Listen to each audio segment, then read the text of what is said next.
우리나라의 국가기관과 지방자치에 관한 파트인데요. 먼저 국회라는 곳이 나오네요. 우리나라 국가기관 중 엄청나게 중요한 것이죠. 왜 중요하냐면 국회에서 하는 가장 큰 기능 중에 입법에 관한 권한이 있기 때문이에요. 법을 만드는 곳이에요. 법이 뭐예요? 국민들이 지켜야 되는 거죠. 뭐 이를테면 민법, 돈 빌렸으면 갚아라, 물건 팔았으면 물건 줘라, 물건 샀으면 돈 줘라, 이런 게 바로 민법이죠. 돈 안 주면 국가가 돈을 뺏어서라도 줘요. 물건 안 주면 물건 국가가 뺏어서라도 줘요. 그게 바로 소송이죠. 또 형법 이런 것도 만들죠. 사람 때리면 너 벌금 낼 거야, 감옥 갈 거야, 사람 죽이면 감옥 갈 거야, 이런 뭐 하지 마 라는 법이 바로 형법이에요. 형법에 어떤 조항을 넣고 빼고 하는 걸 누가 하는 거예요? 바로 국회에서 하는 거예요. 사람들이 지켜야 될 법률을 만들어 주는 거죠. 또 헌법 또 고칠 수가 있어요. 헌법을 고치는 건 추후에 또 보겠지만 일단 그 초안을 만들 수가 있는 거예요. 헌법을 이렇게 고칩시다 라는 걸 말을 할 수가 있어요. 또 조약 체결 비준 동의권이 있어요. 다른 나라와 이제 우리나라가 약속을 해요. 무역을 할 때는 어떻게 합시다. 이런 조약을 맺으면 여기에 대해서 이 조약 우리가 맺은 거에 대해 우리가 동의할게. 국회가 이런 동의권을 행사할 수 있어요. 국회가 동의 안 해주면 조약을 실행할 수가 없겠죠. 그래서 전반적으로 법을 만들고 고치는 권한이 있다. 그다음에 두 번째로 중요한 권한이 재정, 국가의 세금을 어떻게 쓰냐에 관한 권한이에요. 예산안, 행정부가 우리가 예산을 어떻게 쓸게 이렇게 정하면 심의 의결해요. 이걸 살펴봐서 이렇게 써, 아니면 저렇게 써, 고쳐. 의결을 해주고 결산을 심사해요. 이렇게 쓴 거 맞네? 확인을 한다는 거예요. 예비비. 일단 특정 목적에 관한 비용이 아니라 예비적으로 빼놓은 비용을 설치하는 거에 대한 동의 및 지출 승인권도 있어요. 그래서 중요한 건 이 단어 하나하나가 되게 중요하다는 거예요. 예산 심의 의결 심사. 왜냐하면 문제에 국회가 이거를 심사하냐 검사하냐 이렇게 나오기 때문에 국회가 예산을 검사한다 이러면 틀린 말이에요. 국회는 예산을 심의 의결 심사한다 이렇게만 딱 알아놔야 돼요. 단어가 중요해요. 그 다음 세 번째, 국정감시 통제 권한이 있죠. 정부가 이제 하는 일에 대해서 견제하고 너네 잘하는지 살펴볼 수 있는 권한이 있어요. 가장 큰 게 국정감사와 국정조사권이에요. 국정감사는 정기적으로 1년에 한 번씩 국회에서 국정 전반에 대해서 모든 기관의 일을 다 검사를 해요. 잘했는지 못했는지. 그다음에 조사는 특정 사안, 어떤 일이 터졌을 때 특정 사안에 대해 하는 걸 국정조사라고 해요. 그래서 또 문제에 국정감사를 하는 곳이 어딘가 라고 나오면 얘를 어디라고 대답해야 돼요? 국정감사를 하는 곳은 바로 국회다. 이걸 알아야 돼요. 또 국정조사를 하는 곳도 국회다. 이렇게 알고 있어야 되는 거죠.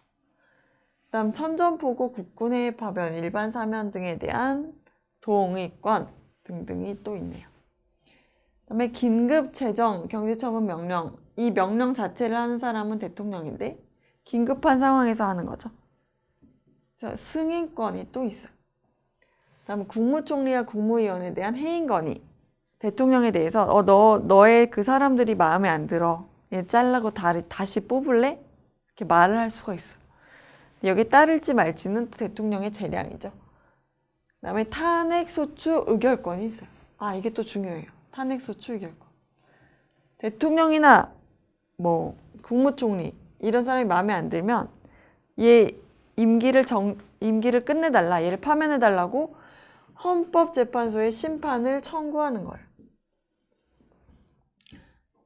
그래서 심판을 하는 기관은 헌재죠. 근데 탄핵 소추를 하는 기관은 국회다. 이렇게 또 알아야 돼요. 그 다음 중요한 게 국무총리, 감사원장, 대법원장, 대법관, 헌재 소장 등 중요한 기관장이나 중요한 사람들에 대한 임명 동의권이 있어요. 임명을 하는 사람은 대통령이죠. 근데 대법관을 임명하는 사람만 대법원장이에요.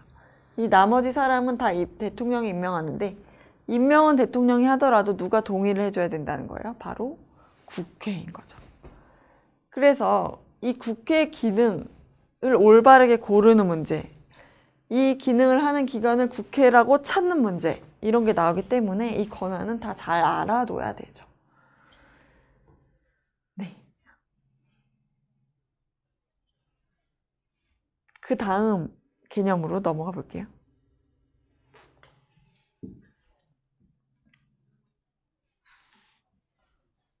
입법 과정이라는 게 나오네요. 아, 우리 법을 만들 때 어떻게 만드나? 법 하나를 만들려면 일단 법은 헌법과 일반 법률이라는 두 가지 종류로 나눠지는데 헌법은 우리나라에서 가장 중요한 법이죠. 모든 국민은 평등하다. 모든 국민은 평등하다. 이런 헌법 규정이 있는데 이걸 고치려면 모든 국민은 평등하지 않다로 고치려면 그렇게 고치면 안 되겠지만 예를 든 거예요. 이 조항을 그럼 없애거나 고치려면 어떻게 해야 되냐?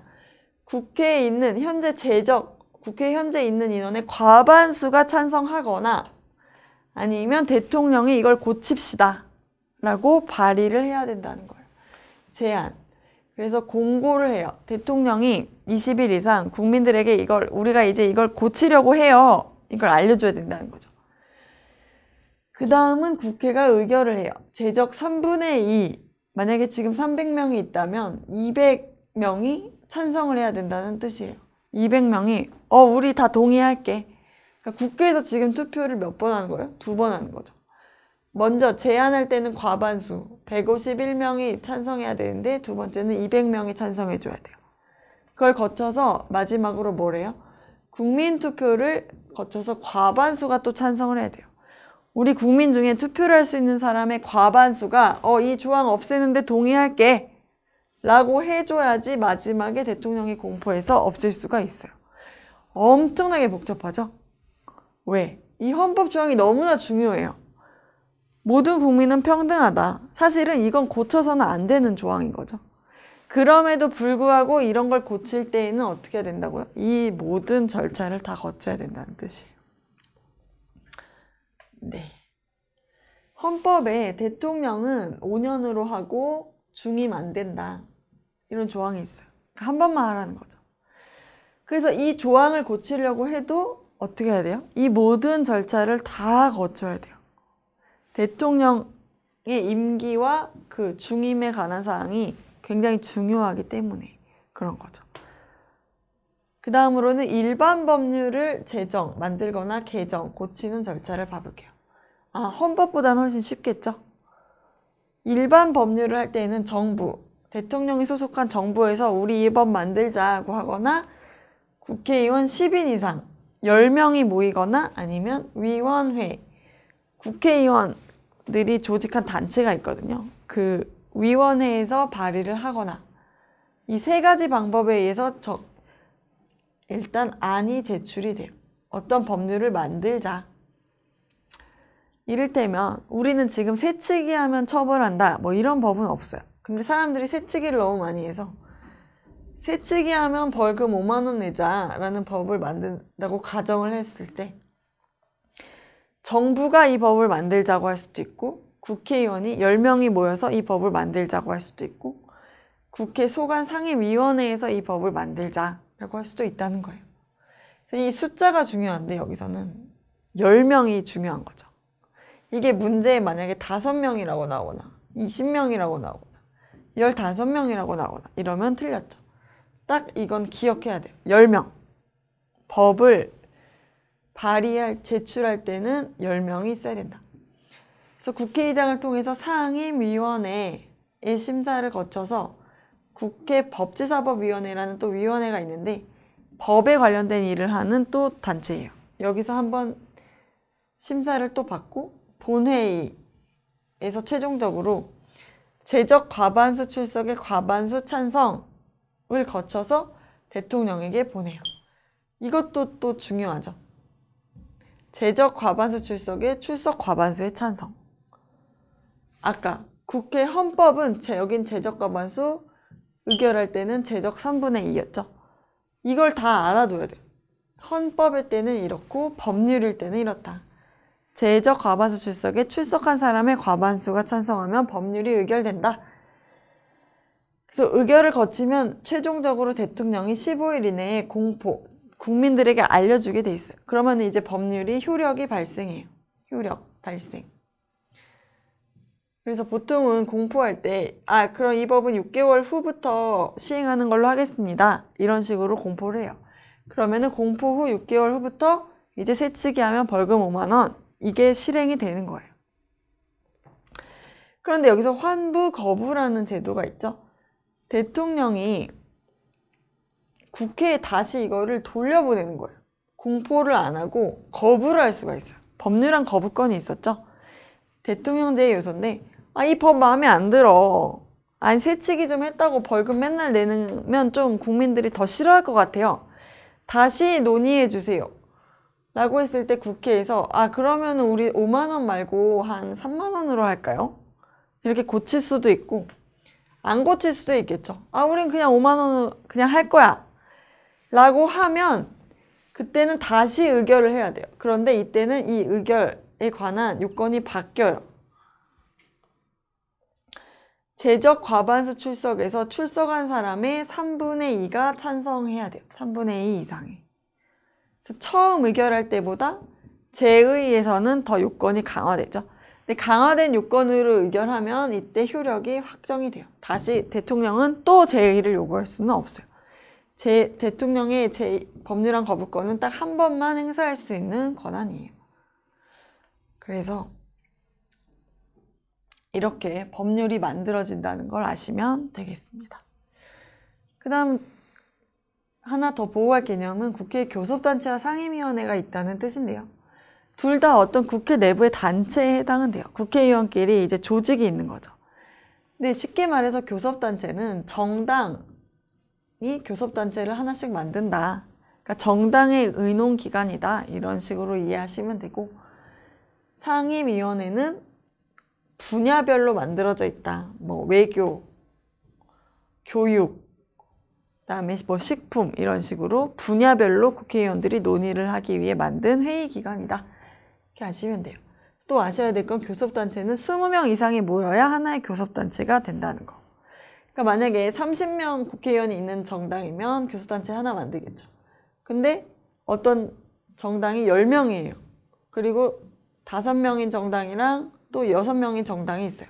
그럼 얘네는 각각 하나의 교섭단체는 못 만들지만 이 세 단체가 모여서 하나의 또 교섭단체를 만들 수가 있는 거죠. 이런 식으로 이해하고 넘어가시면 되겠습니다. 이제는 행정부에 대해서 살펴볼게요. 행정부는 우리나라의 행정 업무를 하는 거죠. 우리나라를 하나의 신체로 치면 행정부는 뇌에 해당하는 기관이에요. 뇌와 손발. 우리가 어떻게 뭘 할지 정하고 손발, 실행하는 거죠. 네. 그래서 행정부의 구성원을 봐야 되는데요. 먼저 대통령 있죠? 대통령. 행정부의 수반, 최고 우두머리예요. 그래서 행정부의 수반이 누구냐라고 물어보면 대통령이다 라고 대답을 해야 돼요. 우리나라는. 국무총리가 있긴 하지만 우리나라는 국무총리가 행정부 수반이 아니고 대통령이 행정부 수반인 국가인 거죠.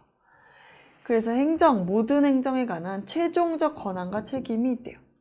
그런데 우리나라는 행정부 수반이기도 하지만 국가원수, 국가를 대표하는 사람에 해당하기도 하죠. 그래서 이 각 권한을 구별할 줄 알아야 되는데요.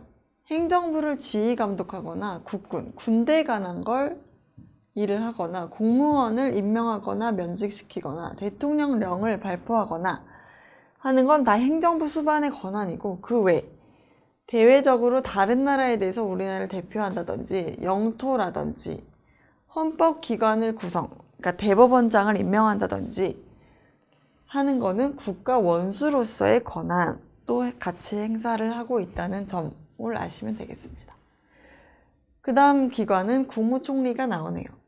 대통령이 국회의 동의를 얻어 임명하는데 국무총리는 국무위원, 각부 장관을 누구를 임명하면 좋을지 제청할 수 있고 해임도 건의할 수 있고 총리령도 공포할 수 있어요. 그 다음 국무회의라는 게 나오는데요. 대통령이 하는 회의를 국무회의라고 불러요. 행정부 최고 심의 기관, 우리 행정부에서 결정할 일을 가장 높은 곳에서 결정하는 최고 심의 기관이죠. 대통령, 국무총리가 국무위원으로 구성된대요. 각부 장관을 의미해요. 대통령이 의장이 되고 국무총리가 부의장이 돼요. 그래서 국무회의, 우리나라 최고심의기관의 의장은 누구냐라고 물으면 이건 의장은 대통령이다. 부의장은 국무총리다. 이렇게 대답할 수 있어야겠죠. 그 다음 4번 감사원이라는 곳이 나오네요. 여기는 키워드가 대통령 직속의 헌법기관이라고 문제에 나오는데요. 직속이란 말이 나오면 여기는 감사원이에요. 행정에 관해서 다른 국가기관을 감시, 감독하는데 여기서 또 중요한 일이 결산을 검사해요. 회계를 검사한다. 돈을 어떻게 썼는지를 검사한다 라고 하면 여기가 감사원이라고 아시면 되겠어요. 그래서 이렇게 대통령은 어마어마한 권한이 있는데 권한이 많기 때문에 통제가 필요하겠죠. 그래서 통제를 어떻게 하냐면 일정한 사항, 중요한 사항은 국무회의의 심의를 거쳐야 된다. 논의를 꼭 하도록 돼 있어요. 다만 그 심의에서 나온 결과를 따를지 말지는 대통령이 자기가 선택할 수 있어요. 그 다음 대통령 행위에는 국회의 동의나 승인을 받아야 되는 경우가 많고요. 대통령의 국법상 행위, 대통령이 어떤 우리나라를 위해서 정해진 일을 할 때에는 문서로 써야 되고 문서에는 총리와 관계 국무위원, 각부 장관이 부서 같이 서명을 해야 된다는 얘기예요. 그리고 그 다음은 통제수단을 한번 보도록 할게요. 행정부에 대한 통제수단은 크게 4가지로 나눠지는데 내부 통제, 스스로 통제하는 게 있어요. 감사원은 스스로 자기 기관을 단속하는 기관이고요. 행정심판, 법원의 재판이 아니라 행정부 내부에서 심판을 해준다는 얘기예요. 국민이 법원에 가기 전에 행정부에다가 너네 뭔가 이상해, 이거 좀 고쳐줘, 이렇게 심판을 청구할 수 있어요. 국민고충처리위원회 이런 게 있네요. 그다음 국회에 의한 통제, 국회도 행정부를 통제해요. 어떻게 통제하냐면 입법권, 법률을 만들어서 너네 이 법대로 해 라고 하거나 예산안을 심의해주고 국정감사, 국정조사, 국회 권한이었죠. 탄핵소추, 대통령이나 국무총리 같은 중요한 사람을 너 일 그만해 라고 헌법재판소에 청구를 하는 게 바로 탄핵소추예요. 그다음에 각종 동의권이나 승인권, 국무위원에 대한 해임 건의권이 있어요. 다만 이 해임을 건의했을 때 대통령이 여기에 따를지는 또 대통령의 재량이에요. 그 다음으로는 사법부에 의한 통제를 받는데요. 사법부에서는 행정부에서 내놓은 어떤 제도나 명령 규칙이 너네가 이게 잘하고 있는 건지 헌법에 위반되는지를 심사해요. 마지막으로 국민에 의한 통제. 국민도 행정부를 통제하죠. 어떻게? 참정권을 통해서 투표, 대표적인 게 투표가 있죠. 선거와 투표. 잘하면 또 뽑아주고 못하면 이제 안 뽑아줄 거야. 이렇게 할 수가 있죠. 재판 청구권. 너네가 하는 거 이상해. 법원이나 헌법재판소에 너네가 이상한 걸 한 거에 대해서 내가 재판 청구할 거야. 헌법소원, 헌법재판소에 하는 거죠. 그 다음에 정당 활동, 이익단체 활동. 어떤 단체에 가입해서 자기의 의사를 표현할 수 있어요. 여론 형성. 우리 정부가 지금 잘한다 못한다. 요즘엔 댓글로 많이 싸우죠. 그런 것도 하나의 여론 형성에 해당이 돼요. 국민이 정치에 참여를 해서 행정부를 통제하는 방법이 되는 거죠. 여기까지 이제 행정부에 대해 알아봤습니다. 이번에는 법원과 헌법재판소에 대하여 살펴보겠습니다. 즉 법원이라는 곳이 나오는데요. 법원은 뭐 하는 데냐면 재판을 하는 곳이죠. 재판. 재판을 하는 사람은 판사라고 해요. 또 법관이라는 용어를 쓰기도 해요. 같은 말인데요. 즉 우리가 무슨 사건이 생기면 법원으로 가잖아요. 법원에 가서 판사의 재판을 받아서 받는 게 바로 판결이죠. 그래서 만약에 이게 민사사건이라면 내가 돈을 빌려줬는데 못 받았어요. 그러면 어떻게 해야 돼요? 가서 나 돈 줘. 이렇게 애걸복걸도 하지만 법원에 가서 내가 돈 빌려줬는데 못 받았다. 나 대신 받아달라. 국가의 권력, 강제집행이라는 권력을 통해서 이 민사, 사람들 사이의 분쟁을 해결해주는 역할을 하는 거예요. 또 형사재판도 있죠. 범죄가 일어난 경우에 하는 게 형사재판인데 내가 누구한테 맞았어요. 그러면 나는 치료비를 받는 건 민사지만 이 날 때린 사람을 벌 주는 거, 벌금을 받도록 하거나 감옥에 보내는 게 바로 형사죠. 형사재판을 하는 것도 다 바로 법원이에요. 그래서 판사가 재판을 하는 거죠. 그래서 법원의 조직이라는 게 나오는데 법원은 크게 세 개로 나눠져 있다는 거예요. 먼저 지방법원, 각 서울, 대구, 대전, 부산 이런 우리나라가 있으면 지역별로 법원이 있어요. 그럼 자기가 살고 있는 가까운 법원에 가면 되는 거죠. 그 지방법원에서 1심을 해요. 1심, 가장 첫 번째 재판이라는 뜻이에요. 지방법원은 1심과 지방법원 단독판사의 결정에 대한 상소사건을 심판한대요. 이게 무슨 뜻이냐면은 각 지역별로 나눠진 그 지방법원에서 첫 번째 재판을 한다는 뜻이에요. 내가 민사면 내가 돈 빌려줬어요. 그런데 내가 돈 빌린 게 인정이 돼서 내 친구는 나한테 1,000원을 갚아라 라는 판결을 받았어요. 그게 바로 1심의 첫 번째 판결이에요. 그러면 나는 만족할 수 있잖아요. 좋아. 그런데 내 친구는 불만일 수 있어요. 아니 왜 내가 돈 갚아야 돼? 나 돈 빌린 게 아니라 나 돈 그냥 얘가 나한테 줘서 받은 거야.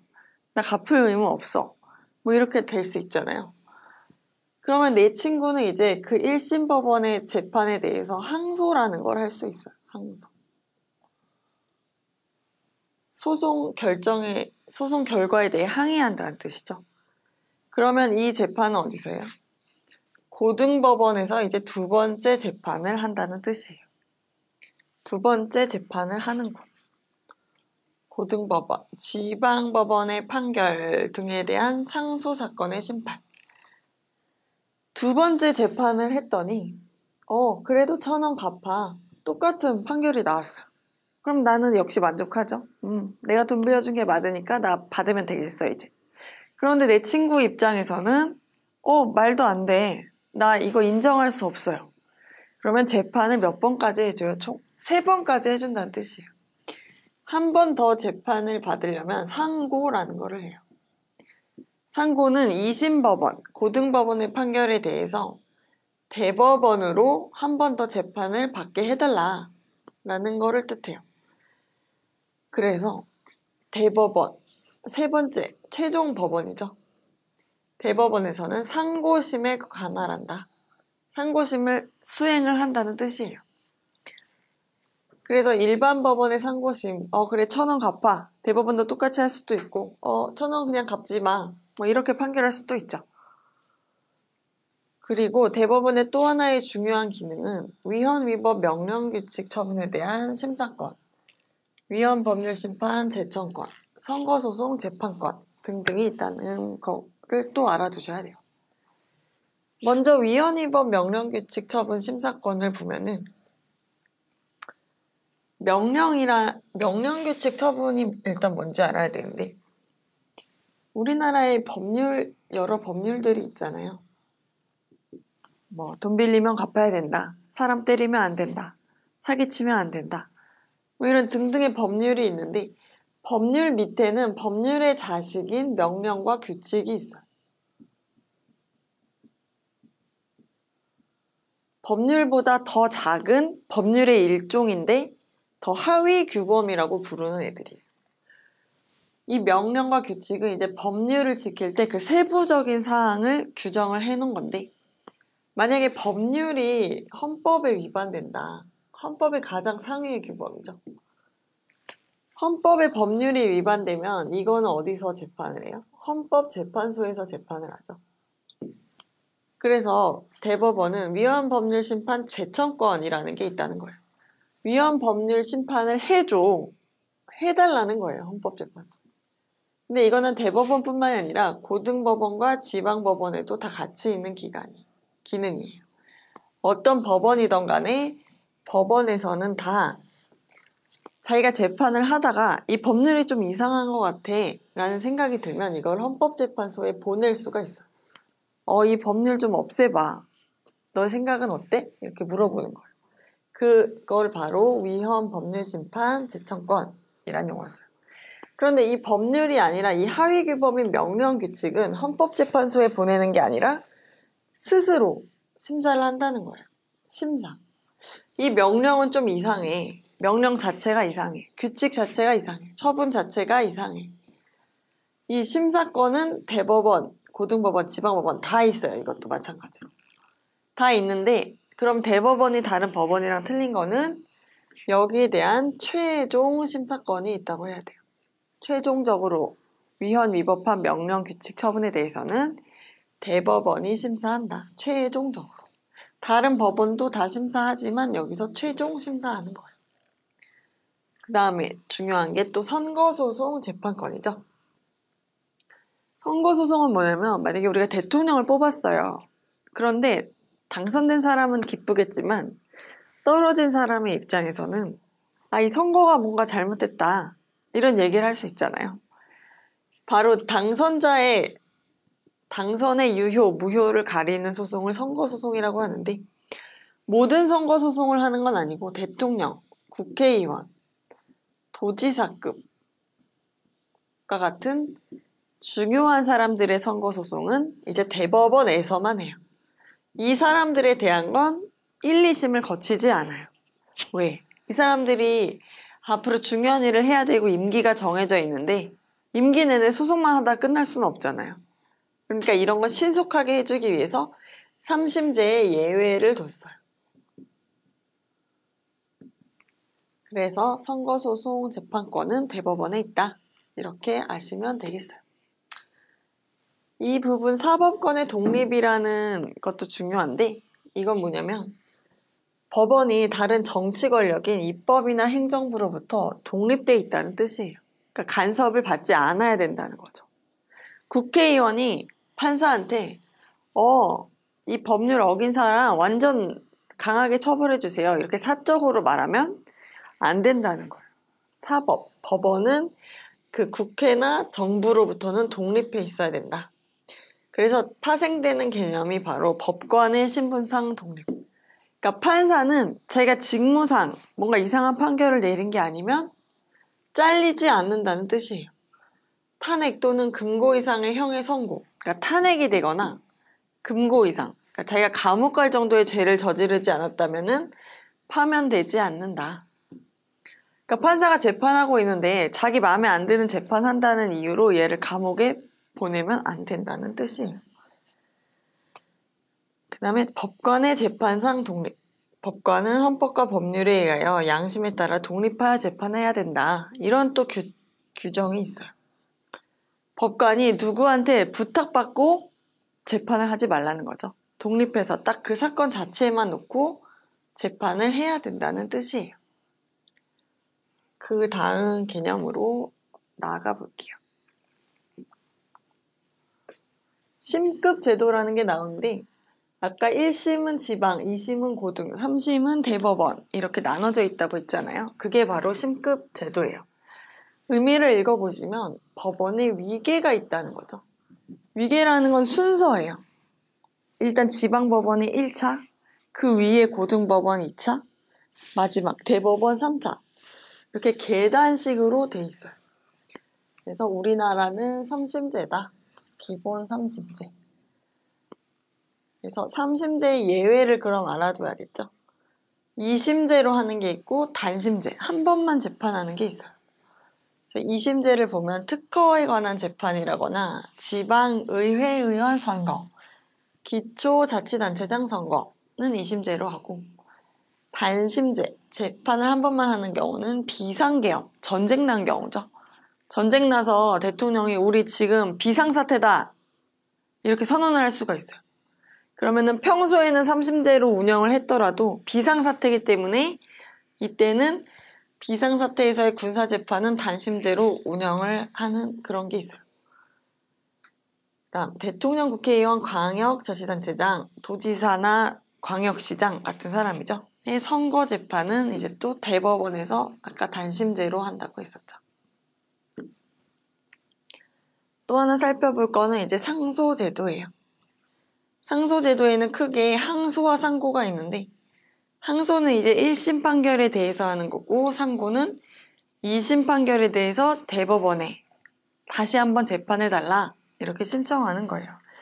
이 용어를 구별하는 게 시험 문제로 나오기 때문에 어느 게 항소고 어느 게 상고인지 알아놔야 돼요.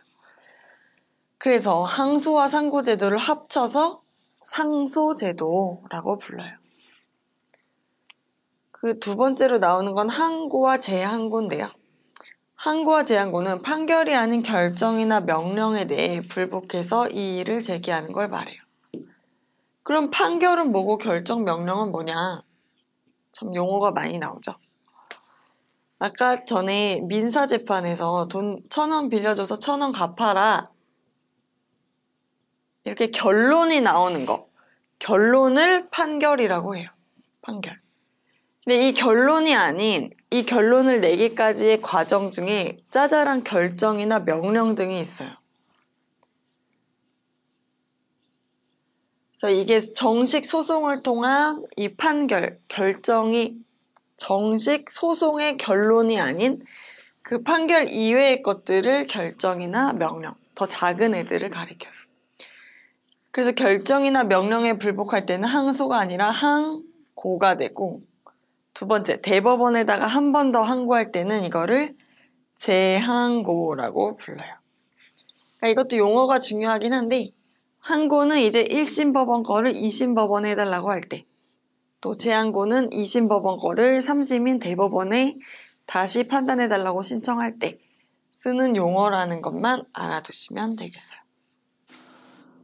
헌법재판소는 헌법에 관한 재판을 하는 곳이에요. 아까 일반 법원에 지방법원, 고등법원, 대법원이 있다고 했잖아요. 그런데 헌법재판소는 이 세 단계 중에 어느 하나에 속하는 애가 아니에요. 그냥 독립된 하나의 기관이에요. 그냥 헌재라는 다른 건물이 있는 거예요. 이 법원은 다 연동돼 있어요. 근데 여기는 여기와 연동돼 있지는 않아요. 그래서 여기선 그럼 무슨 일을 하냐? 그럼 일반 사람들 나 돈 빌려준 거 갚았어, 못 갚았어, 돈 내놔. 아니면 뭐 때렸어, 안 때렸어, 벌 받아.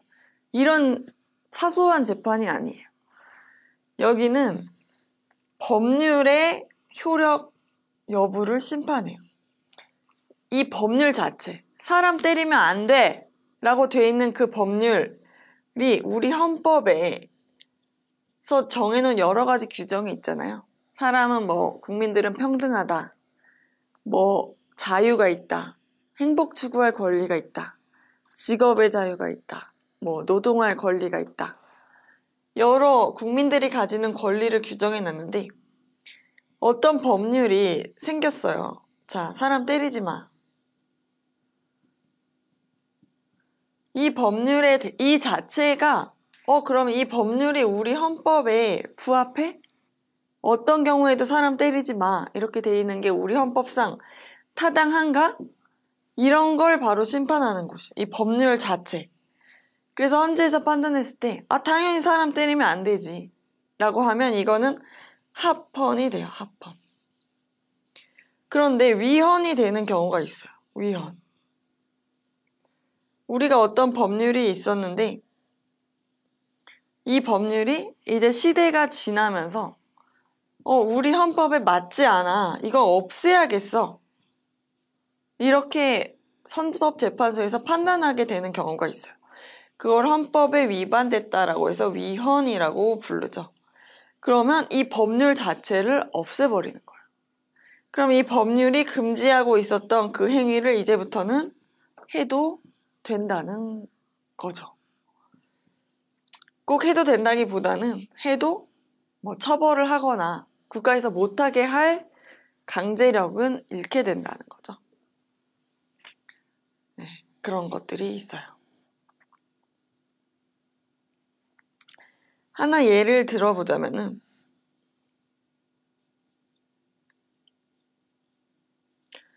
만약에 죄를 지어서 감옥에 간 사람이 있었어요. 그러면은 이 교도소에서 너네 죄 지어서 감옥 왔는데 너네가 여기서 또 문제 일으켜가지고 하면은 너네 방에 가둬놓고 밖에 절대 못 나가게 할 거야. 운동을 금지시킨 사건이 있었어요. 운동 금지.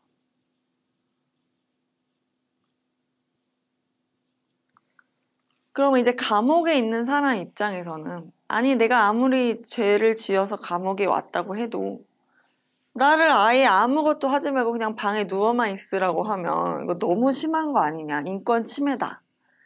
내 신체의 자유, 행복 추구의 자유를 너무 이건 침해한다. 위헌이다. 이렇게 소송을 냈어요. 헌법재판소에. 그럼 이제 헌법재판소에서 그래. 아무리 교도소에 있는 사람이라고 하더라도 아예 운동을 금지시키는 거는 위헌이다. 이렇게 선언을 했어요. 그럼 이제 어떻게 하는 거죠? 교도소에서 너네 운동하지 마. 이 말은 이제 할 수 없는 거예요. 적어도 하루에 한 번이라도 적은 시간이라도 운동을 할 수 있게 해주라는 거죠. 그렇게 국가에서 국민의 기본권을 과도하게 제한하는 어떤 일을 하거나 어떤 법률을 만들면 이걸 통제할 수 있는 곳이 바로 헌법재판소라는 곳이에요. 그래서 읽어보면 먼저 위헌법률심판이라는 걸 한다는 거죠. 입법부, 국회죠. 국회가 어떤 법률을 만들었어요. 그런데 이게 헌법에 위반되는지 나쁜 법인지 좋은 법인지를 판별을 한다는 거예요. 그래서 만약에 헌법에 위반된다, 위헌이다 이라고 판단하는 경우에는 어떻게 해요? 법률의 효력을 잃게 한대요. 없애버린다는 거예요. 법이 되게 중요하고 힘이 센 것 같죠? 그렇게 힘이 센 건데 헌재에서 이거를 아예 부숴버릴 수 있다는 거예요. 너네 이거 이제 안 지켜도 상관없어. 네, 굉장히 강력한 기관이죠. 두 번째, 탄핵 심판이란 걸 담당을 해요. 고위 공무원이나 특수한 직위, 판사도 탄핵의 대상이 돼요. 고위 공무원, 대통령, 국무총리, 장관 이런 사람들이죠. 그런 사람들이 직무와 관련해서 뭔가 헌법이나 법률에 어긋나서 우리 국민에게 이제 피해를 주고 있다고 판단했을 때 먼저 국회에서 탄핵 소추 결의를 해야 돼요. 이 사람을 탄핵 심판을 시킵시다. 헌재에 신청하는 거예요. 소추라는 거. 그럼 이제 헌재에서 어떻게 해요? 이 사람 이제 내쫓자. 대통령 다시 뽑아. 이런 걸 할 수가 있어요. 그걸 바로 탄핵 심판이라고 불러요. 그래서 중요한 개념은 국회에서 하는 건 탄핵 소추. 이게 먼저 첫 번째로 하는 거죠. 탄핵 소추가 된 사람을 이제 헌재에서 탄핵 심판을 하는 거예요. 이 두 가지 용어를 꼭 잘 구별해야 되는데 왜냐하면 시험 문제에서 헌재에서 탄핵 소추를 한다 라고 하면 틀린 거죠. 국회에서 탄핵 심판을 한다고 하면 틀린 거죠. 소추를 하는 곳은 국회, 심판을 하는 곳은 헌법재판소. 이렇게 정확하게 알아놓으셔야 돼요. 효과도 탄핵 소추를 한다고 해서 파면되는 거 아니죠? 언제 파면돼요? 탄핵 심판에서 탄핵 결정이 됐을 때 파면이 되는 거죠. 그래서 탄핵의 효과가 발생하는 시기도 헌법재판소에서 심판을 해서 결정한 이후라고 알아두시면 되겠어요. 그래서 또 이게 시험에 잘 나오는데요. 헌법재판소의 구성. 이런 중요한 일을 하는 헌법재판소를 어떻게 구성할 거냐. 9명이다. 이 숫자를 알아내야 돼요. 9명. 왜 9명일까? 우리나라가 3권 분립이잖아요. 그래서 9명 중에 3명, 3명, 3명을 각각 그 3권 분립된 입법부, 행정부, 사법부에서 뽑는 거예요. 그래서 9명 중 3위는 국회에서 선출한대요. 입법부에서 뽑는 거죠. 또 3위는 대법원장이 지명하는 자리예요. 사법부에서 원하는 사람 3명이죠. 그리고 나머지 사람은 3명은 대통령이 자기가 좋아하는 사람. 그래서 최종은 임명은 다 대통령이에요. 이 부분도 되게 중요한데 지금 9명을 다 누가 임명해요? 대통령이 임명해요. 근데 임명은 대통령이 다 하지만 그 중에 자기가 좋아하는 사람은 몇 명 임명할 수 있어요? 대통령이 자기가 원하는 사람은 3명만 임명하는 거고 나머지 6명은 중에 3명은 다시 국회에서 뽑아준 사람 3명은 대법원장이 뽑아준 사람으로 임명을 해야 되는 거예요. 이게 좀 복잡하죠? 그래서 대통령이 3명만 임명한다 라고 하면 틀린 거죠. 9명을 다 대통령이 임명한다 라고 해야 맞는 지문이래요. 근데 다 대통령이 원하는 사람을 임명한다 라고 하면 틀린 거죠. 3명은 국회, 3명은 대법원장. 이것까지 알아놓으셔야 돼요. 헌법재판소에서 하는 다른 일이죠. 정당해산 심판도 한대요. 어떤 정당의 목적 활동이 민주적 질서에 반한대요. 그러니까 어떤 정당이 우리 이제부터 독재를 합시다 라고 하는 정당이 있으면 어떻게 한다는 거예요? 그 정당 자체를 없애버릴 수 있다는 거예요. 어디서? 헌법재판소에서. 그래서 이 정당 해산 심판은 정부에서 이 정당을 해산해 주세요 라고 제소를 하는 절차가 거쳐요. 아까 탄핵은 국회에서 탄핵 소추의 의결을 한다고 했죠. 근데 정당에서는 정부에서 해산 제소를 하는 절차를 거쳐서 정당 해산을 하게 돼요. 그 다음으로 헌재에서 하는 게 또 권한쟁의 심판이라는 거예요. 이때는 국가기관 상호 간에 뭔가 다툼이 생긴 거예요. 아까 일반 사람들 간의 다툼이 생겼을 때는 어떻게 해요? 지방법원에 갔었죠.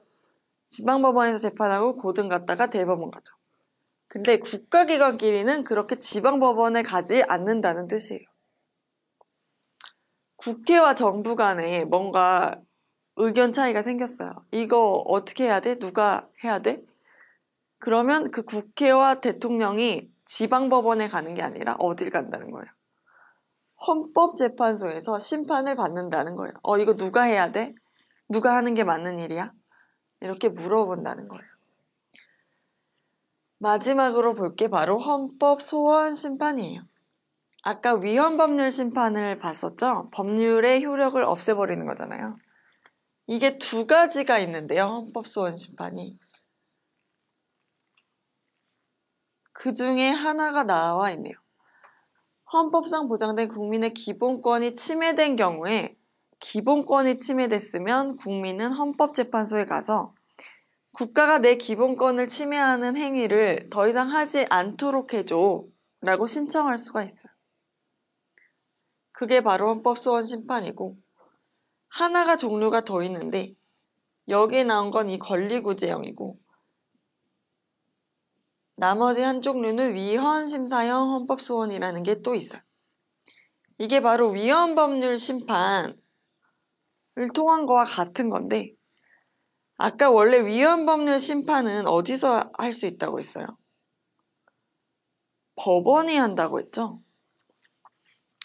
그런데 법원이 안 해줄 수도 있잖아요. 당사자가 원하는데도. 내가 재판 중인데 이 사건에 적용되는 법률이 뭔가 이상해요. 그래서 나는 이 법률이 위헌인지 아닌지를 헌법재판소에 물어보고 싶어요. 그러면은 나는 원래 뭘 먼저 해야 되냐면은 법원에다가 이거 위헌법률 심판 좀 청구해주세요 라는 신청을 하는 거예요. 그래서 법원이 이걸 받아들여주면 법원에서 위헌법률 심판 제청이란 걸 하겠죠. 헌재. 그럼 이제 바로 헌재에서 이 법률이 이상한 법인지 아닌지를 심판을 해줘요. 근데 이 법원에서 이 법률 안 이상해요. 그냥 재판 받으세요 할 수도 있잖아요. 그걸 기각이라고 하는데 받아들여지지 않은 경우, 법원에서 기각된 경우, 그러면 당사자는 자기가 직접 이 법률을 헌법재판소에 들고 갈 수 있다는 거예요. 그게 바로 위헌 심사형 헌법 소원이에요. 어쨌든 하는 건 똑같죠. 이 법률이 헌법에 위반되는지 안 되는지를 판단을 하는 거예요. 그 다음으로 볼 거는 헌법재판소 심판의 의결 정족수라는 건데요.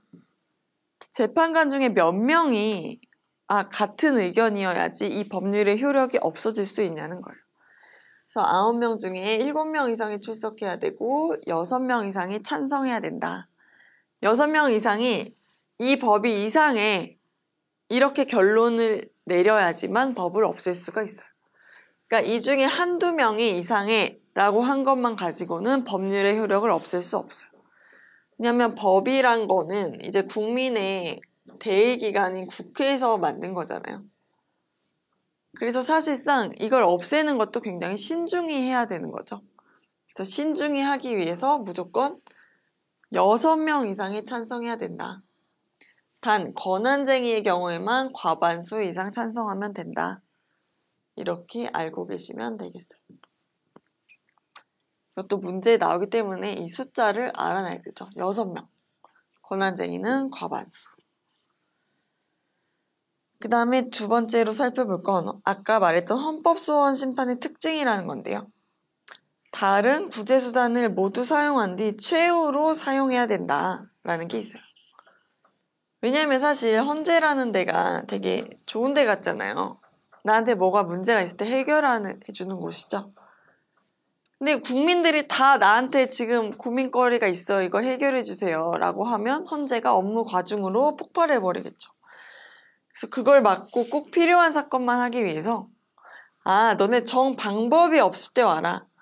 최후에 와라. 다른 거 니네가 일단 할 수 있는 거 해보고 정 안 될 때만 와라 라고 하는 거예요. 그 다음에 두 번째 특징이 있는데 재판의 결과는 대상이 되지 않는다 라는 게 있어요. 아까 헌법재판소는 그 지방법원, 고등법원, 대법원과는 별도의 기관이라고 했잖아요. 그래서 이 법원에서 헌법재판소에 가는 건 딱 하나예요. 이 법률 이상해? 라는 의견만 물어볼 수가 있어요. 그래서 헌법재판소에서 이상해 라고 하면 대법원, 지방법원, 고등법원은 여기에 따라야 돼요. 알았어. 헌재가 이상하다고 하니까 이 법률 적용 안 할게. 이렇게 돼요. 그런데 법원에서 판결을 내리잖아요. 그래서 1,000원 아까 갚아라. 아니면 형사재판이라면 감옥에 가라. 이런 판결에 대해서 현재에 가가지고 법원이 이상하게 판결했어요. 이거 바꿔주세요. 이런 식으로는 할 수 없다는 거예요. 독립된 기관이기 때문에. 이 법률이 이상한지 아닌지에 관한 의견만 물어볼 수가 있어요. 마찬가지로 헌법재판소에서 어떤 결정을 내렸어요. 이 법률 이상해 혹은 안 이상해. 그럼 안 이상해 라고 했을 때 법률이 이거 이상한 것 같아 라고 신청한 당사자가 헌법재판소의 결정 바꿔줘 라고 하면서 다시 법원에 갈 수도 없어요. 완전 독립돼 있다는 뜻이에요. 재판 결과는 헌법소원의 심판이 대상이 되지 않고 헌법소원 심판의 결과 또한 법원의 심판 대상이 되지 않는다. 이렇게 알아두시면 되겠습니다. 입법부, 행정부, 사법부 간에 서로서로의 견제와 균형이라는 개념이 나왔습니다. 이것도 시험 문제에 잘 나오기 때문에 잘 알아둬야 되는데 이건 뭐 하는 거냐면은 입법부, 행정부, 사법부가 각자 자기 일을 하잖아요. 근데 얘는 자기 일을 하는 건데 이게 서로서로에 대해서 영향을 미친다는 거예요. 그 영향이 어떤 영향이냐면 견제라는 거죠. 얘가 하는 일을 얘가 너 그거 잘못했어. 이렇게 따질 수 있는 거라는 거예요. 얘가 하는 일에 대해서는 또 얘가 너 잘못했어. 다시 해. 이렇게 말할 수 있는 권한이라는 거예요. 그러니까 권력이 분립돼 있으면서도 서로 유기적으로 연결이 돼가지고 서로 일을 잘하는지 못하는지를 감시하는 거죠. 그래 감시를 하기 때문에 최종적으로는 균형을 이룰 수 있다. 이런 뜻이에요. 그래서 보면 입법부에서는 먼저 행정부 견제수단이 있고 사법부 견제수단이 있죠. 둘 다 입법부에서 하는 일이지만 하나는 행정부에 영향을 미치는 거고 다른 하나는 사법부에 영향을 미친다는 거예요. 그래서 보면 탄핵소추, 대통령을 탄핵소추할 수 있는 거죠. 그러면 최종 탄핵 심판은 헌법재판소에서 하겠지만 어쨌든 심판을 청구하면 행정부 입장에서는 압박이 되잖아요. 그렇게 견제를 하는 거예요. 국정감사 조사권. 정부가 하는 일을 전반적으로 다 감시를 하는 거죠. 잘했나 못했나 들여다보는 거. 국정감사는 정기적으로 하는 거고 조사는 비정기적으로 특정한 사건에 대해서 해요. 그 다음 국무총리 임명 동의와 국무위원 해임 건의권이 있어요. 대통령이 임명하는 사람들이죠. 임명할 때 동의도 해주고 잘 못할 때 해임 건의도 한다는 얘기예요. 그 다음으로는 사법부 견제수단. 대법원장이나 대법관 같이 중요한 사람을 임명할 때는 동의권을 국회에서 행사를 해요. 임명하는 건 대통령이지만 동의하는 건 국회. 이렇게 알아두시면 되겠습니다. 행정부의 입법부 견제수단도 중요한데 법률안 제출권을 행정부에서도 가지고 있고 또 입법부가 만든 법률에 대해서 거부권을 행사할 수 있어요. 만약에 여기가 국회라면 국회가 법을 만들었어요. 그래서 행정부에 보냈어요. 근데 행정부가 다시 되돌려 보낼 수 있다는 거죠. 너네 다시 해와. 이 법 마음에 안 들어. 그럼 국회는 어떻게 해야 돼요? 다시 해야 돼요. 그렇기 때문에 이 거부권은 행정부의 국회, 입법부 견제수단이 되는 거죠. 사법부 견제수단도 있는데요. 사면, 감형, 복권권이 있어요.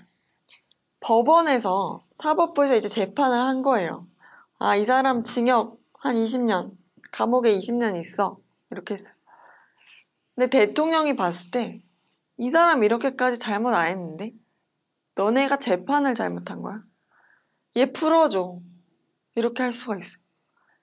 우리나라에 누구도 이걸 못하는데 누구만 할 수 있어요? 바로 대통령이 할 수 있어요. 사면이라는 거죠. 아무 때나 하면 안 되죠. 네. 되게 예외적으로 발동되는 권한이에요. 그다음에 감형. 20년 줄여줘. 15년만 있어. 이렇게 할 수 있어요. 복권. 자격을 잃어버린 사람. 파산한 사람. 이런 사람을 다시 정상적으로 사회활동을 할 수 있게 복권시켜줄 수가 있어요. 다음으로는 대법원장 및 대법관을 임명하는 거나 이 행정부에 있기 때문에 내가 대법원장 임명해주면 아무래도 사법부에서는 대통령한테 함부로 할 수가 없겠죠. 네, 이런 게 바로 사법부 견제수단이 되겠습니다. 마지막으로 사법부의 행정부 견제수단과 입법부 견제수단이 있는데요. 행정재판권은 뭐냐면 행정사건, 정부가 한 일에 대해서 이제 일반 시민이 마음에 안 들 수 있잖아요. 정부가 나한테 어떤 조치를 했어요. 뭐 우리 집 땅을 수용해서 뭐 학교를 만들어야 된대요. 근데 난 그게 싫어요. 난 우리 집에 계속 살고 싶어요. 그러면 이제 이 사람이 어떻게 할 수 있다는 거예요? 법원에 가서 행정재판이라는 걸 받을 수 있다는 뜻이에요. 이건 일반 시민끼리 재판 다툼하는 게 아니라 시민이 정부를 상대로 다툼을 하는 거죠. 내 집 뺏어가지 마. 뭐 보상 1,000만 원 해준다고? 마음에 안 들어. 한 1억 해줘. 뭐 이런 식으로 재판을 하는 거예요. 그래서 행정재판권은 이제 사법부가 행정부를 견제하는 수단이죠. 아까와 반대죠. 사면, 감형, 복권은 대통령이 너네 재판 잘못했어. 이렇게 행정부가 사법부를 견제하는 수단이었다면 이제 사법부도 그 반대로 카운터를 할 수 있다는 뜻이에요. 너네 잘못했어. 얘한테 1,000만 원만 주고 땅 뺏어서 학교 지어? 안 돼. 5천만 원 줘. 이런 식으로 정부의 법에서 한 거를 고쳐줄 수가 있어요. 그 다음에는 명령규칙 처분 심사권이라는 게 있는데 이건 법률의 하위 규범이었죠. 이거는 행정부에서 만드는 거라서 여기에 대해서도 사법부에서 법원에서 잘했다, 잘못했다, 이대로 해, 하지 마 이런 얘기를 할 수가 있어요. 그래서 여기에 대해서는 심사권을 가지고 입법부 견제수단으로는 위헌 법률심판 제청권이 있었죠. 법률은 어디서 만들어요? 입법부에서 만들어요. 국회가 어떤 법을 만들었는데 이 법원에서 판사들이 재판을 하다 보니까 이 법률이 좀 이상해. 이 법률을 없애버려야겠어. 근데 자기가 직접은 못 없애요. 어떻게 해야 돼요?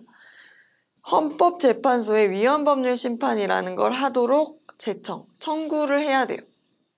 그러면 최종적으로 헌법재판소에서 결정을 하죠. 이 법률을 없애자. 없애지 말자. 그래서 이거는 사법부의 입법부 견제수단이 되고 위헌 법률 심판 자체는 헌법재판소의 입법부 견제수단이 돼요. 이 차이를 잘 알아놓으시면 되겠습니다. 지방자치제도라는 게 나오는데요. 지방자치란 뭐냐면 일정한 지역에 거주하는 주민들이 자신들의 의사와 책임으로 해당 지역의 정치와 행정을 처리하는 활동을 말해요. 우리나라에는 이제 지역이라는 게 나눠져 있죠. 우리나라가 있다고 치면 서울, 광주, 대전, 대구, 부산, 제주도 이렇게 지역이 나눠져 있잖아요. 그래서 이제 국가적으로 어떤 통일되어야 될 거는 법률이라는 걸 정해요. 법률. 이를테면 사람 때리지 마. 이건 공통된 거죠. 전 국가에 공통된 건 법으로 정하지만 그렇게 중요한 문제가 아닌 사소한 문제들이 있어요. 이를테면 각 지역에서 거둔 지방세라는 게 있는데 지방세로 뭘 할 거냐. 우리는 이 지방세로 우리 지역에서 탈 수 있는 자전거를 설치하겠다. 그래서 주민들이 자전거를 공짜로 타게 해주겠다. 아니면 1시간에 1,000원씩 내고 타게 해주겠다. 이런 걸 정하는 거예요. 이런 사소한 문제를 해결하는 게 바로 지방자치제도예요. 네, 사소한 건 아니죠. 중요한 것도 처리를 하는데 이런 법률처럼 중요한 거는 전체적으로 한 방에 국회에서 만들지만 이런 자전거 문제, 이런 사소한 것들은 각 지역에서 지역의회를 따로 구성을 해요. 그래서 지방의회 의원을 따로 뽑아요. 서울시의원, 대전시의원. 그래서 이런 조례를 만들어서 지방에서 지키는 규칙이죠. 그래서 이런 걸 운영을 하든지 아니면 다른 걸 결정을 하든지 해요. 이번에 우리나라에 이제 코로나라는 바이러스가 퍼지면서 사람들이 많이 힘들어졌잖아요. 그래서 각 지역별로 우리 지역에 사는 사람에게는 얼마를 나눠주겠습니다. 이런 걸 정했어요. 경기도는 10만 원, 서울은 얼마 이런 식으로 얼마를 나눠줄지 정하는 거. 그런 게 바로 지방자치제도의 하나다. 이런 걸 알고 계시면 될 것 같아요. 두 번째로 나오는 건 지방자치 형태라는 건데요. 주민자치와 단체자치라는 게 있대요. 이거는 뭐냐면은 주민자치는 원래부터 이런 자치를 할 권한이 주민들의 고유한 권한이다. 너네 이거 이렇게 해도 돼 라고 해서 하는 게 아니라 원래부터 할 수 있었다. 스스로 할 권리가 있었다. 자유권이다. 고유권이다. 이렇게 보는 관점에서 말하는 게 바로 주민자치라는 개념이고요. 두 번째는 고유권은 아니고 우리 이 정부라는 게 있잖아요. 나라 전체를 관할을 해주는 대통령, 국회와 같은 정부에서 너네 그 사소한 문제는 너네끼리 해결해도 돼. 이렇게 중앙 정부에서 자치권을 인정해줬기 때문에 너네가 이 부분은 너네끼리 해. 라고 허락해줬기 때문에 우리가 할 수 있는 거다. 이렇게 보는 견해와 제도가 바로 단체 자치예요. 우리나라는 이 둘 중에 어느 제도를 택하고 있냐면 두 번째, 단체 자치에 해당이 돼요. 대한민국. 중앙정부에서 지방자치에 관한 법률을 따로 만들어서 이 부분은 지방에서 처리하도록 합시다. 라고 해줬기 때문에 우리가 그 법률에 근거를 해서 이런 조례를 만들어서 지방을 운영해 나가는 거죠. 주민자치를 택하고 있는 국가는 영국 혹은 미국과 같은 국가가 있어요. 여긴 지방의 힘이 센 나라인 거죠. 우리나라보다. 네, 이렇게 보고 넘어가시면 돼요. 지방자치의회라는 게 있는데요. 왜 이런 걸 하냐? 국가와 지역의 이익을 실현하는 거다. 주민들이 스스로의 일을 좀 더 스스로 결정하는 거에 가까운 거죠.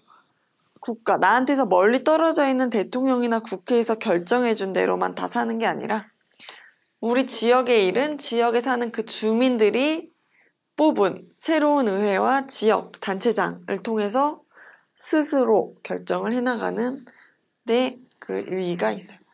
권력 분립의 측면도 도움이 된다. 대통령이 다 모든 걸 좌지우지하는 게 아니라 그 지방 사무에 관한 권력을 나눠준 거죠. 각 지방에. 또 민주주의가 발전하고 특히 풀뿌리 민주주의가 실현된다. 각 지역에서 민주주의가 풀뿌리처럼 내려서 발전해 나갈 수 있다는 얘기예요. 우리나라 지방의 종류라는 건데요. 광역자치단체와 기초단체자치가 있어요. 광역은 좀 더 범위가 큰 거고 그 광역 안에 더 작은 시군구라는 기초자치단체, 더 작은 게 있는 거죠. 그래서 광역자치단체는 여기 나와 있네요. 특별시, 서울특별시가 있죠. 특별자치시, 세종특별자치시가 있어요. 나머지 시는 광역시, 사람이 많이 사는 곳이 있고 특별자치도, 제주특별자치도가 있고 나머지 도, 경기, 강원, 충북, 충남, 경북, 경남, 전북, 전남 이렇게 도가 나눠져 있네요. 광역시가 뭐가 해당이 된다 이 정도는 알고 있어야겠죠. 그래서 지방자치단체는 크게 지방의회와 지자체 단체장 그리고 교육감이라는 게 있는데요. 투표를 할 때 의회의원, 단체장, 교육감 이 사람을 국민들이 다 선출을 한다는 거예요. 그래서 지방의회는 지역구 의원과 비례대표 의원을 선출한다. 임기는 4년이다. 여기서 조례라는 지방에서 지킬 그 규칙을 만드는 곳이다. 이런 걸 아시면 되겠죠. 단체장은 시장 같은 사람이죠. 집행기관이에요. 마치 대통령이 우리나라 행정 업무를 관할하듯이 이 지자체장도 그 지방의 행정 업무를 관할을 하고 이 조례를 집행하는 기관이다. 이렇게 아시면 되겠어요. 교육감은 따로 선출을 하죠. 교육에 관한 그 지방의 장이죠. 이 사람도 임기가 4년이고 국민들이 직접 선출을 해요. 근데 교육감은 특이한 게 정당에서 공천할 수 없다. 라는 특징이 있어요. 여기는 정치관에서 중립성을 띄어야 되기 때문에 이런 거죠. 그 다음 개념으로 넘어가 볼게요.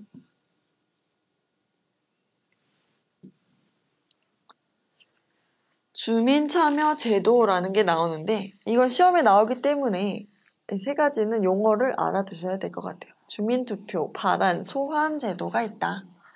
주민투표는 마치 헌법 개정할 때 국민투표 했었죠.